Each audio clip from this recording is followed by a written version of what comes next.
नाजरीन अस्सलाम वालेकुम। इलेक्शन बुलेटिन के साथ मैं महविश मकीन आपकी खिदमत में हाजिर। आज के शुमारे में जो अहम खबरें हैं वो इस तरह है। हम इत्तेहाद के साथ बीजेपी के खिलाफ खड़े हैं, उमर अब्दुल्ला। पीडीपी ने उमर अब्दुल्ला के खिलाफ गांदरबल सीट पर मजबूत उम्मीदवार खड़ा किया। साबिक हुक्मरानों ने मरकजी हैसियत रखने वाले इलाका बटमालों को हमेशा नजरअंदाज किया, अब्दुल कयूम भट्ट। उमर अब्दुल्ला और महबूब मुफ्ती के साथ खुली बहस करने के लिए तैयार हूं, तरुण चुग। सरजान बरकाती की नामजदगी हलफ सर्टिफिकेट न होने पर मुस्तरद कर दी गई। मुजफ्फर बेग ने जमात इस्लामिया के इलेक्शन लड़ने के फैसले का किया खैर मकदम। अवामी इत्तेहाद पार्टी ने ताजरों को 2 साल के लिए OTS स्कीम का फायदा देने की अपील। कार्यकर्ता ने कई दफा आम आदमी पार्टी में शामिल होने की कोशिश, डॉक्टर नवाब। और जम्मू कश्मीर असेंबली इंतखाबात के लिए 300 इजाफी नीम फौजी कंपनियां तैनात। अब खबरों की तफसील। नाज़रीन, नेशनल कॉन्फ्रेंस के नायब सदर उमर अब्दुल्ला ने कहा कि कोई भी इलेक्शन आसान नहीं है, ताहम मुझे उम्मीद है कि गांदरबल के लोग मुझे दोबारा वोट देंगे। उमर ने कहा कि हम इत्तेहाद के साथ बीजेपी के खिलाफ खड़े हैं। उमर ने कहा कि मौजूदा बीजेपी सरकार ने असेंबली को कमजोर किया है, लेकिन हम इसी असेंबली के जरिए ही असेंबली को दोबारा मजबूत कर सकते हैं।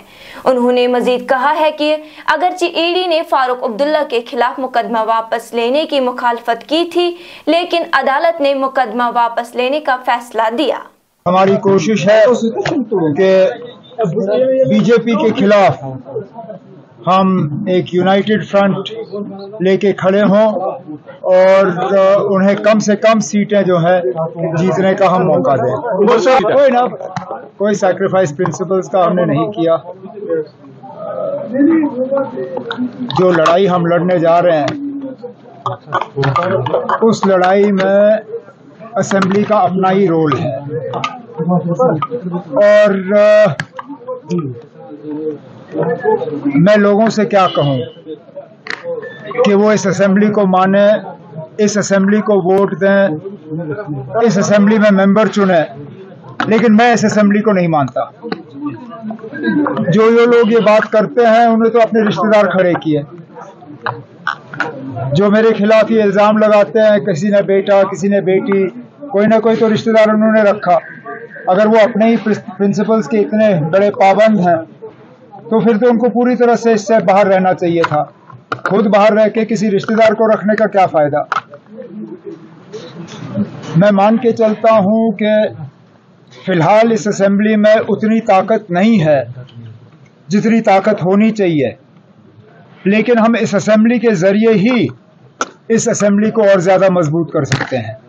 यहाँ पीडीपी ने साबिक वजीर आला और नेशनल कॉन्फ्रेंस के नायब सदर उमर अब्दुल्ला के खिलाफ गांदरबल असेंबली हलके के लिए अपना मजबूत लीडर बशीर अहमद मीर को खड़ा किया है।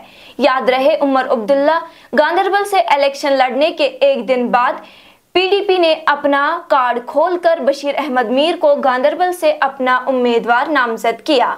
पीडीपी का दावा है कि बशीर अहमद मीर एक मजबूत उम्मीदवार है और उमर अब्दुल्ला को शिकस्त देने की अहलियत रखता है। सेंट्रल शाल्टिंग हलके के पीडीपी उम्मीदवार अब्दुल कयूम भट्ट ने कहा है कि साबिक हुक्मरानों ने शहर श्रीनगर के अहम और मरकजी हैसियत रखने वाले इलाके को हमेशा नजरअंदाज किया है। उन्होंने कहा है कि ये अफसोस का मकाम है कि जिस इलाके में high court, civil secretariat, fire service headquarter, Jammu Kashmir police headquarter और तमाम महकमों के मरकजी दफातर वाक़या हो, वही ये इलाका पानी, बिजली और ड्रेनेज सिस्टम से महरूम हो। ये एक लम्हा फिक्रिया है। अब्दुल कयूम भट्ट ने यहाँ के गयूर अवाम से इस इलाके की तरक्की और मरकजी हैसियत की बहाली के लिए ताउन और वोट की अपील की है।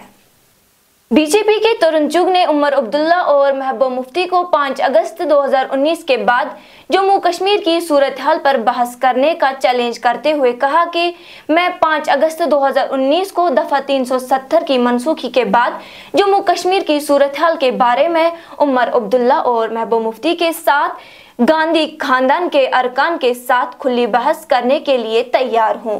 चुग ने बताया कि 5 अगस्त 2019 से पहले और बाद में दहशतगर्दी के वाक़ात, शहरियों की अमवात, सिक्योरिटी फोर्सेस की हलाकतों और पथराव के वाक़ात के सरकारी एदाद व शुमार दस्तयाब हैं। सरजान बरकाती के कागजाती नामजदगी पर्चा मुस्तरद होने की दलील देते हुए रिटर्निंग ऑफिसर जैनबपोरा ने कहा है कि कागजाती नामजदगी की जांच पड़ताल के दौरान इलेक्शन अथॉरिटी ने उम्मीदवार की हलफ सर्टिफिकेट की कमी पाई है, जो Jammu and Kashmir organisation act 2019 के सेक्शन 16 के तहत लाजमी करार दिया गया है। चूंकि Sir John Barkati Srinagar central jail में कैद है, लिहाजा कानून के मुताबिक ओथ सर्टिफिकेट पर सेंट्रल जेल श्रीनगर के सुपरिटेंडेंट के दस्तखत होना लाजमी है, जो हमारे तक मुकर्ररा वक्त तक नहीं पहुंचा। उन्होंने कहा कि उम्मीदवार मुकर्ररा वक्त तक मतलूबा दस्तावेजात पेश करने में नाकाम रहा, जिसके बिना पर कानूनी तौर फॉर्म मुस्तरद किया गया। साबिक नायब वजीर आला मुजफ्फर बेग ने जमात इस्लामिया पर लगी पाबंदी को हटाने में मदद करने की पेशकश करते हुए कहा कि मैं जमात इस्लामिया के फैसले का खैर मकदम करता हूं। ये एक अहम और मस्बत कदम है कि जो जम्मू कश्मीर के लोगों को दरपेश समाजी और सियासी जख्मों को दूर करने के लिए एक तवील सफर तय करेगा। बेग ने यह भी कहा कि जमात इस्लामिया की इलेक्शन में शमूलियत से जमहूरी अमल को जवाज मिलेगा और जम्मू कश्मीर में अमन और तरक्की में मदद मिलेगी। इधर आम आदमी पार्टी सेंट्रल शाल्टिंग हलके के उम्मीदवार डॉक्टर नासिर नवाब ने तारिक हमीद करा पर इल्जाम लगाते हुए कहा कि तारिक करा ने कई दफा आम आदमी पार्टी में शामिल होने की जबरदस्त कोशिश की और नई दिल्ली में पार्टी की आला क़यादत से भी मुलाकात की, लेकिन पार्टी क़यादत ने तारिक करा को पार्टी में इसलिए जगह नहीं दी कि वो कई स्कैंडलों में मुलव्विस रहे हैं। डॉक्टर नवाब ने कहा कि आम आदमी पार्टी आम लोगों की पार्टी है, जहां ऊंच नीच, जात पात और मजहब से बालातर होकर अवाम के लिए काम किया जा रहा है, जिसकी मिसाल पंजाब और नई दिल्ली की सरकारें हैं। इनके पास नहीं है। इनके पास क्या है? 370 को लाओ, बेचो। इनके पास क्या है? डिवाइड एंड रूल को बेचो। इनके पास क्या है? उसी कांग्रेस को 2 दिन गालियां दो, उसी कांग्रेस के साथ मिलो। देखिए सर, मैं बताता हूं, हमारे आम आदमी पार्टी के पास यही करा साहब ऑन रिकॉर्ड बोलना चाहता हूं और आपको रिकॉर्ड कीजिएगा इस बात को और बोलिएगा। मैं चैलेंज के साथ बोलता हूं, करा साहब को जवाब दीजिए। करा साहब, क्या आप 3 बार आम आदमी पार्टी के ऑफिस नहीं आए ज्वाइन करने के लिए? आप आए, लेकिन हमने आपको नहीं पकड़ा। हमने करा साहब को नहीं पकड़ा है आम आदमी पार्टी के, और हम किसी भी यहां के नेता को नहीं पकड़ेंगे, क्योंकि हमारा एक ज़मीर है। हम चाहते हैं कि नए लोग आना, हम चाहते हैं कि एक नए कौम को यहां पे क़यादत मिलना, हम चाहते हैं कि बाज़ ज़मीर बच्चों को जो पढ़े लिखे हैं उनको यहां की क़यादत मिले।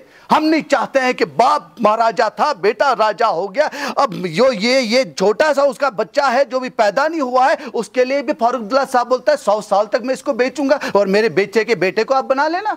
नहीं दोस्त, गलत फहमी है इन मुफ्तीज और शेख अब्दुल्ला को, गलत फहमी है कांग्रेस को कि मौका मिला तो यहाँ जाएंगे, वहाँ एंट्री नहीं मिली तो फिर वहीं। आज मैं बोलना चाहता हूँ, आज यहाँ का नौजवान जाग गया है। अवामी इत्तेहाद पार्टी ने लेफ्टिनेंट गवर्नर मनोज सिन्हा से जम्मू कश्मीर के ताजरों को वन टाइम सेटलमेंट यानी OTS स्कीम के तहत 2 साल की राहत देने का मुतालबा करते हुए कहा है कि जम्मू कश्मीर के ताजिर इस वक्त शदीद माली तनाव के शिकार हैं और यहाँ के ताजिर 300 करोड़ रुपया बैंक के मकरूज हो गए और अक्सर ताजिरों के खाते बेपनाह माली रुकावटों की वजह से NP हो गए हैं।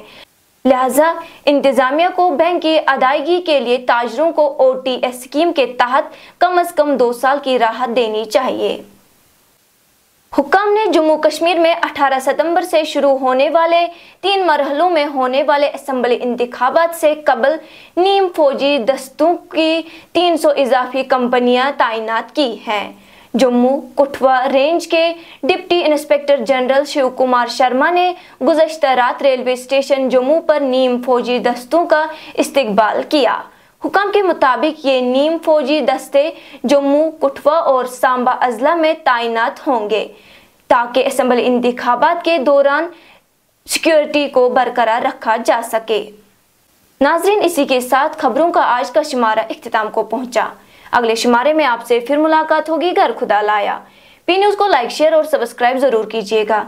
दीजिए अपनी मेजबान महविश मकीन को इजाजत। खुदा हाफिज।